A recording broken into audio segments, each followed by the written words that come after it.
Hi friends, എല്ലാവരും സുഖമായിരിക്കുന്നെന്ന് വിശ്വസിക്കുന്നു. ഞാനൊരു വീഡിയോ ഇട്ട് കുറച്ച് ദിവസമായി. കാരണം ഞാൻ അല്പം തിരക്കിലായിരുന്നു. ഞങ്ങളുടെ പള്ളിയിലെ പെരുന്നാളായിരുന്നു. 10 ദിവസം നീണ്ടു നിന്നു. 9-ാം ദിവസമായ ശനിയാഴ്ച വൈകിട്ട് ഞങ്ങളുടെ കാതുകാവലർ അന്തോനിയാറിൻ്റെ സ്വരൂപം വഹിച്ചുകൊണ്ടുള്ള രഥം ഞങ്ങളുടെ വീടിൻ്റെ മുന്നിൽ കൂടെ വന്നപ്പോൾ ഞങ്ങൾ വാനവെടിക്കുകയും പടക്കങ്ങളും കത്തിച്ച് സ്വീകരിച്ചു. ഇതുകൂടാതെ ഒരു പ്രത്യേകതയുണ്ടായിരുന്നു ഈ പ്രാവശ്യം. ഞങ്ങളുടെ രഥത്തിന് ഒറിജിനൽ റോസാപ്പൂ കൊണ്ട് അലങ്കാരം ചെയ്തിരുന്നു. എല്ലാ വർഷവും ഞങ്ങൾ അന്തോനിയാർക്ക് പൂമാലയിട്ട് സ്വീകരിച്ചു. ഈ പ്രാവശ്യം ദൈവ നിശ്ചയപ്രകാരം ഞങ്ങൾക്ക് നോട്ടുമാലയിട്ട് സ്വീകരിക്കുവാൻ ദൈവം അവസരം ഒരുക്കി തന്നു.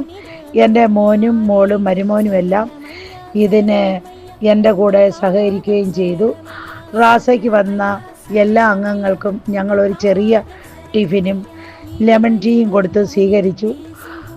റാസ പോയത് ശേഷം റാസയിൽ പങ്കെടുത്തവർക്ക് ഞങ്ങൾ തമിഴക വെറ്റിക്കഴകത്തിൻ്റെ ചിഹ്നമായ വിസിൽ കൊടുത്ത് എല്ലാവരോടും വിസിൽ ചിഹ്നത്തിന് വോട്ട് തരണമേ, ഈ വരുന്ന 2026 ഇലക്ഷനിൽ തമിഴക വെറ്റിക്കഴകത്തിന് ചിഹ്നമായ വിസിൽ ചിഹ്നത്തിൽ നിങ്ങൾ വോട്ട് കൊടുക്കുകയും ദളപതി വിജയുടെ കരങ്ങൾക്ക് ശക്തി കൂട്ടി അവരെ വിജയ തിലകമണിയിക്കണമേ എന്ന് അപേക്ഷിക്കുകയും ചെയ്തു.